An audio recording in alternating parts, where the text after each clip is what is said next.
Selamat pagi anak-anak. Pada pertemuan kita kali ini kita akan melanjutkan pertemuan kita minggu lalu, yaitu tentang formasi kepegawaian. Nah, hari ini sebelum mengawali belajar kita hari ini, saya mengucapkan selamat menyimak dan memahami apa yang saya sampaikan. Kemudian dimanapun kalian berada, Ibu harap kalian tetap menjaga kesehatan dan bisa mengikuti pembelajaran online yang ada di sekolah pada hari ini.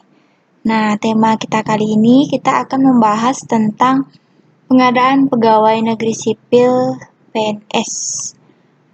Nah, yang pertama di sini sudah saya tampilkan ada pengertian pengadaan negeri sipil PNS. Bisa kalian lihat pengadaan pegawai negeri sipil itu apa? Bisa kalian pahami sambil membaca. Nah, sedikit saya memberikan gambaran di sini tentang Undang-Undang Nomor 8 Tahun 1974 membahas tentang pokok-pokok kepegawaian dan peraturan pemerintah Nomor 98 Tahun 2000 sebagaimana diubah dengan peraturan pemerintah Nomor 11 Tahun 2002 tentang pengadaan pegawai negeri sipil. Nah, pengadaan pegawai negeri sipil adalah proses kegiatan untuk mengisi formasi yang kosong. Nah, selanjutnya adapun tahap-tahap dalam pengadaan PNS. Yang pertama bisa kita lihat itu ada namanya pengumuman. Nah, pengumuman yang dimaksud di sini yaitu hal-hal yang harus diperhatikan dalam pengumuman pengadaan PNS. Salah satunya, setiap pengadaan PNS harus diumumkan seluas-luasnya melalui media massa, misalnya televisi, radio, maupun koran. Selanjutnya, ada namanya persyaratan. Nah, persyaratan di dalam pengadaan PNS yang pertama itu yang pasti harus warga negara Indonesia. Kemudian yang kedua berusia serendah-rendahnya paling rendah itu 18 tahun dan maksimalnya itu 35 tahun. Kemudian syarat yang lainnya tidak berkedudukan sebagai calon atau pegawai negeri sipil. Yang pastinya berakhlak baik, kemudian sehat secara jasmani dan rohani, dan bersedia ditempatkan apabila lulus di seluruh wilayah negara Republik Indonesia. Selanjutnya, pelamaran. Nah, proses lamaran ini ada hal-hal yang harus diperhatikan. Yang pertama, setiap pelamar harus mengajukan surat lamaran yang ditulis dengan tulis tangan sendiri kepada pejabat pembina kepegawaian atau tempat instansi yang bersangkutan. Dalam surat lamaran tersebut, kita harus melampirkan fotokopi surat tanda tamat belajar atau ijazah yang disahkan oleh pejabat yang berwenang. Kemudian ada kartu tanda pencari kerja dari Departemen Dinas Tenaga Kerja. Yang ketiga yaitu pas foto menurut ukuran dan jumlah yang telah ditentukan dalam pengadaan pegawai negeri sipil. Nah, selanjutnya ada namanya penyaringan. Hal-hal yang diperhatikan dalam penyaringan pengadaan pegawai negeri sipil, yang pertama yaitu ada namanya pemeriksaan administratif, di mana setiap surat lamaran yang diterima diperiksa dengan teliti oleh pejabat yang diserahi tugas urusan kepegawaian. Dan apabila surat lamaran tidak memenuhi syarat, maka surat lamaran tersebut akan dikembalikan kepada pelamar disertai alasan surat lamaran tidak memenuhi syarat. Yang kedua ada namanya panitia ujian. Pejabat pembina kepegawaian pasti juga membentuk namanya panitia ujian, di mana untuk melakukan penyaringan pengadaan pegawai negeri sipil. Panitia ujian sekurang-kurangnya terdiri dari 3 orang, yaitu seorang ketua merangkap anggota, seorang sekretaris merangkap anggota, dan ada seorang anggota. Selain sebagai panitia untuk penyaringan, ada juga tugas panitia ujian. Yang pertama, menyiapkan dan mengumpulkan bahan ujian. Yang kedua, menentukan pedoman pemeriksaan dan penilaian ujian. Yang ketiga, menentukan tempat dan jadwal ujian. Yang keempat, menyelenggarakan ujian. Dan yang kelima, yaitu memeriksa dan menentukan hasil ujian. Nah, di dalam penyaringan ada juga namanya materi ujian. Nah, materi ujian ini meliputi 2 tes yang diperlukan. Yang pertama, tes kompetisi, di mana materinya disesuaikan dengan kebutuhan persyaratan jabatan, seperti pengetahuan umum ataupun bahasa Indonesia, kebijakan pemerintah, pengetahuan teknis, dan pengetahuan lainnya. Yang kedua, itu ada namanya psikotes, di mana penyelenggaraan disesuaikan dengan kebutuhan persyaratan jabatan dan kemampuan instansi masing-masing. Nah, masih ada satu lagi dalam tes penyaringan, yaitu ada namanya tes keterampilan. Nah, yang terakhir itu ada namanya ujian.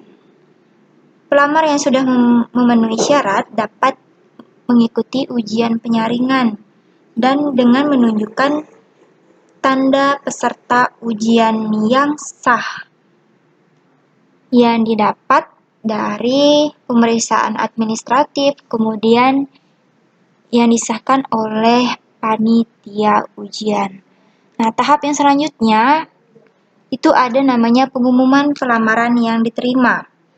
Pelamaran yang ditetapkan diterima wajib menyerahkan atau melengkapi kelengkapan administrasi kepada pejabat pembina kepegawaian, seperti fotokopi ijazah atau STTB yang telah disahkan oleh pejabat yang berwenang. Yang kedua, daftar riwayat hidup sesuai dengan ketentuan berlaku. Yang ketiga, ada namanya pas foto ukuran 3 x 4 cm sesuai juga dengan kebutuhan. Yang keempat, itu ada namanya surat keterangan catatan kriminal atau yang berlaku baik dari Polri, seperti SKCK. Yang kelima, ada surat keterangan sehat, seperti kita biasa membuat SKD. Keterangan tidak mengonsumsi atau menggunakan narkoba, kemudian zat adiktif dari dokter. Yang terakhir ada namanya kartu asli pencari kerja dari Dinas Tenaga Kerja. Nah, dari pengumuman lamaran diterima, selanjutnya ada namanya itu surat pernyataan tentang biasanya tidak pernah dihukum penjara atau kurungan berdasarkan keputusan pengadilan. Yang kedua, yaitu tidak pernah diberhentikan dengan hormat atas permintaan sendiri. Yang ketiga, tidak berkedudukan sebagai calon atau pegawai negeri sipil. Yang keempat, bersedia ditempatkan di seluruh wilayah Republik Indonesia. Yang kelima, tidak menjadi anggota atau pengurus partai politik. Misalnya, bagi yang sebelumnya telah menjadi pengurus atau anggota partai politik harus melampirkan surat pernyataan telah melepas anggota atau kepengurusan dari partai tersebut. Nah, yang terakhir itu ada namanya fotokopi sah, surat keterangan, dan bukti pengalaman kerja bagi yang telah memiliki pengalaman kerja. Contohnya ini dikhususkan untuk diangkat sebagai calon pegawai negeri sipil saat berusia lebih dari 35 tahun. Nah, tahap pengadaan pegawai PNS selanjutnya yaitu ada namanya pengangkatan sebagai calon PNS, di mana pejabat pembina kepegawaian pusat dan pejabat pembina kepegawaian daerah menyampaikan daftar pelamar yang dinyatakan lulus ujian penyaringan dan ditetapkan diterima untuk diangkat sebagai calon pegawai negeri sipil. Di mana dalam hal pemberian NIP nomor induk pemerintah, pada bulan terakhir tahun anggaran yang berjalan, pengangkatan calon pegawai negeri sipil ini berlaku mulai tanggal 1 bulan terakhir tahun anggaran yang bersangkutan, kecuali ada kebijakan lain dari pemerintahan pusat. Nah, setelah kita masuk dalam pengangkatan calon PNS, selanjutnya kita masuk ke dalam golongan ruang. Golongan ruang sebagai dasar penggajian pertama yang ditetapkan berdasarkan ijazah atau surat tamat belajar. Golongan ruang gaji calon pegawai negeri sipil ini menurut ketentuan Undang-Undang Pemerintah Nomor 98 Tahun 2000 yang diubah dengan Peraturan Pemerintah Nomor 11 Tahun 2002, di mana golongan 1A sekolah dasar atau setingkat, golongan 1C sekolah lanjutan tingkat pertama atau setingkat, golongan 2A sekolah lanjutan tingkat dasar tingkat atas atau bisa disebut diploma 1 atau setingkatnya. Golongan 2B yaitu sekolah guru pendidikan luar biasa atau yang sering disebut dengan diploma 2. Golongan 3C yaitu sarjana muda seperti akademi atau sering disebut diploma 3. Golongan 3A itu sarjana atau diploma 4. Golongan 3B seperti dokter, apoteker atau magister setara 3C atau doktor.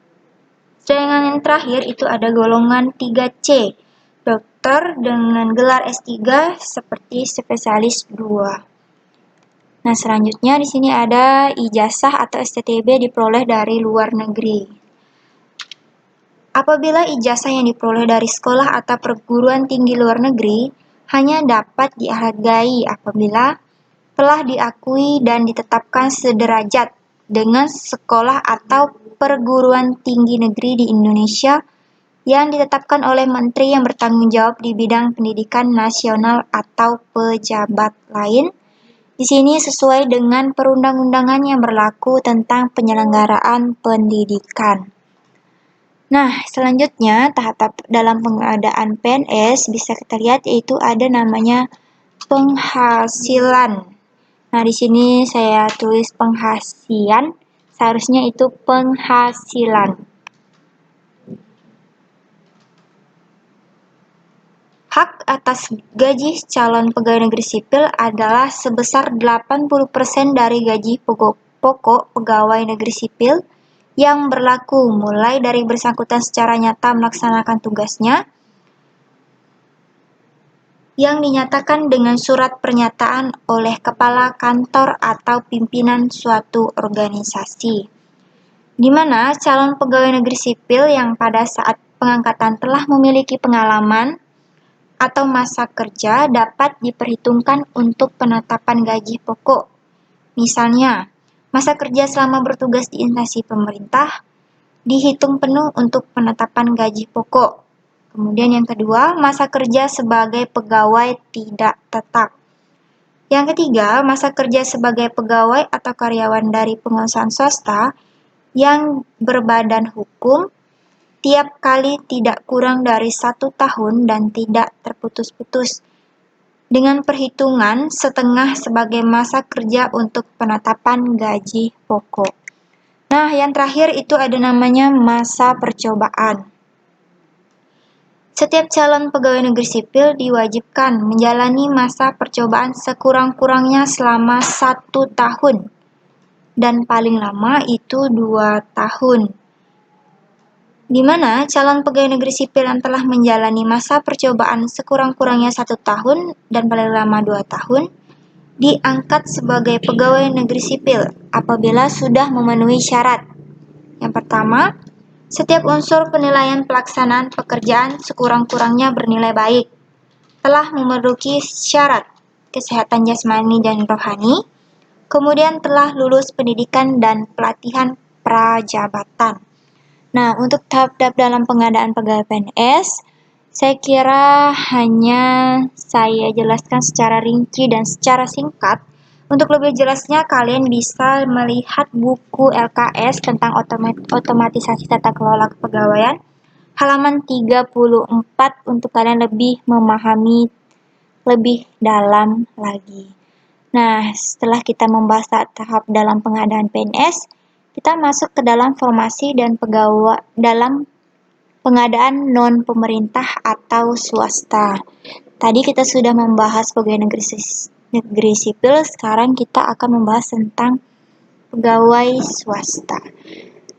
Tujuan penetapan formasi ini adalah agar satuan organisasi atau perusahaan mempunyai jumlah dan mutu pegawai yang memadai, di mana macam-macam pegawai non-pemerintah atau swasta bisa kita bedakan menjadi 4. Yang pertama yaitu pegawai manajerial, di mana pegawai kantor yang mempunyai jabatan dan tugas sebagai pemimpin manajer, baik top manager, middle manager, atau low manager, yang mempunyai tugas menentukan tujuan dan kebijaksanaan dalam pelaksanaan kegiatan kantor. Yang kedua, bisa kita lihat itu ada namanya pegawai operasional. Nah, pegawai operasional ini pegawai kantor yang mempunyai tugas sebagai pelaksanaan dan teknisi suatu pekerjaan kantor. Yang ketiga, ada pegawai administrasi. Pegawai administrasi ini yaitu pegawai yang menjadi pelaku di dalam operasi ketata-usahaan, misalnya ada TU dan lain sebagainya. Nomor 4, ada namanya pegawai bukan ketata-usahaan. Nah, pegawai ini bisa dikategorikan sebagai anggota kantor yang pekerjaannya di luar kegiatan administrasi. Nah, seperti itu kiranya ada formasi dan pegawai pengadaan non-pemerintah atau swasta. Selanjutnya, kita akan membahas tentang penyusunan tugas dan tanggung jawab pegawai non-pemerintah. Adapun hal-hal yang harus dilakukan dalam pemberian tugas dan tanggung jawab kepada pegawai, kita lihat sebagai berikut. Nah, bisa kalian lihat ini dibagi beberapa bagian. Dan bisa kalian lihat pada halaman 38 di LKS, sambil kalian memahami lebih dalam, apa sih itu ada analisis jabatan, kemudian job analysis professional specification, dan lain sebagainya. Bisa kalian lihat dan kalian pahami lebih mendalam. Saya tidak akan menjelaskan pada bagian ini. Nah, lanjut kepada ada namanya uraian jabatan atau pekerjaan. Pada uraian jabatan atau pekerjaan ini berfungsi untuk menguraikan fungsi, tugas, dan tanggung jawab yang berkaitan dengan pekerjaan yang melekat pada jabatan tertentu. Yang kedua, ada namanya perinci pekerjaan. Nah, perincian pekerjaan ini lebih menekankan pada syarat-syarat pegawai yang akan menduduki suatu jabatan atau pekerjaan yang dibutuhkan untuk memangku suatu jabatan tertentu. Nah, kita masuk kepada tahap-tahap pengadaan kepegawaian. Tahap-tahap pengadaan pegawaian ini dibagi menjadi 2. Yang pertama ada syarat-syarat pegawai kantor dan sumber pengadaan pegawai. Kita bahas terlebih dahulu tentang syarat-syarat pegawai kantor.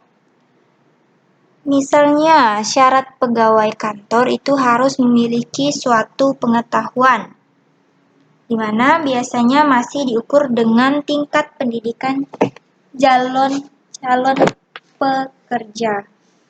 Yang kedua, ada namanya syarat keterampilan. Nah, apabila karyawan administrasi telah mampu dengan baik melaksanakan tugas yang tadi mencatat, mengelola, mengadakan, dan mengirim, dan menyimpan. Kemudian yang ketiga ada namanya syarat kepribadian. Nah, di mana pegawai harus memiliki sikap loyalitas, yaitu kesetiaan terhadap perusahaan dan pekerjaannya. Terlebih lagi, pegawai juga harus tekun dan rajin dalam melaksanakan pekerjaan dengan sungguh-sungguh. Nah, yang kedua ada namanya sumber pengadaan pegawai. Dibagi menjadi 3, ada sumber internal, eksternal, dan tahap pengadaan pegawai. Nah, sumber internal itu penarikan tenaga kerja yang akan mengisi lowongan atau memangku jabatan kosong tersebut yang diambil di dalam perusahaan. Tujuannya untuk memelihara kesetiaan pegawai, kemudian memberikan penghargaan kepada pegawai yang berprestasi dalam bekerja. Yang kedua ada namanya sumber eksternal. Nah, sumber eksternal ini penarikan tenaga kerja yang sumbernya diambil dari luar perusahaan.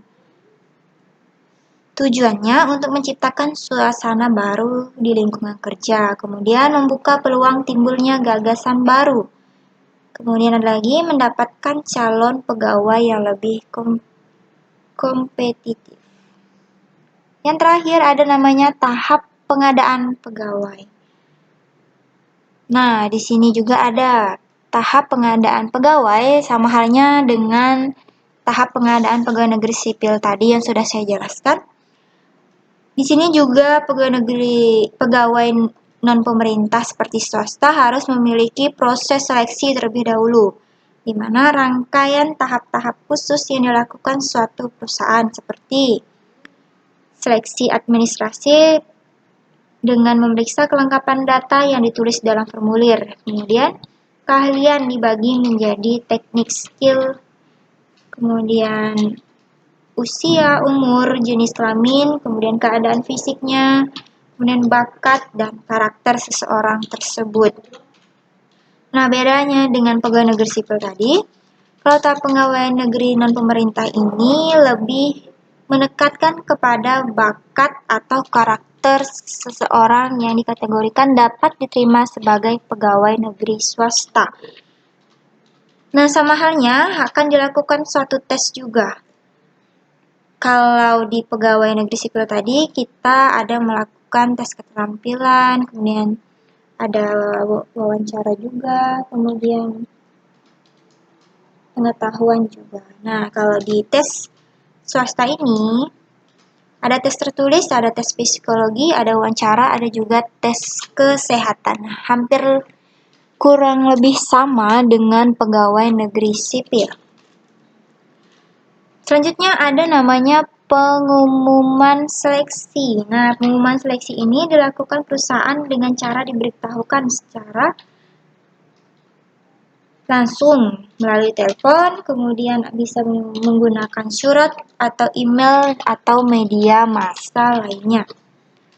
Nah, yang ketiga yaitu ada namanya masa orientasi atau yang di bagian pemerintahan pegawai negeri sipil itu disebut masa percobaan. Nah, kalau di swasta itu disebut dengan masa orientasi, di mana masa pegawai diberikan penjelasan mengenai perusahaan atau organisasi sehingga dapat beradaptasi dengan lingkungan sekaligus mengetahui apa dan bagaimana harus melaksanakan tugas yang telah dibebankan.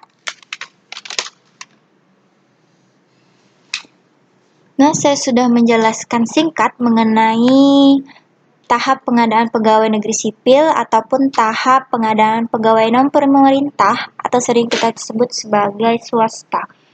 Ketika kalian kurang jelas, silahkan tanyakan kepada saya dan juga bisa membaca kembali buku LKS-nya tentang otomatisasi tata kelola kepegawaian. Nah, sekian penjelasan saya pada hari ini. Silahkan kalian pahami lebih detail lagi. Seperti yang saya bilang, sambil melihat penjelasan materi saya, sambil juga kalian untuk bisa membuka buku LKS-nya yaitu bab 2 tentang pengadaan pegawai negeri sipil dan pengadaan pegawai non-pemerintah atau swasta. Selamat belajar dan selamat beraktivitas di rumah. Terima kasih.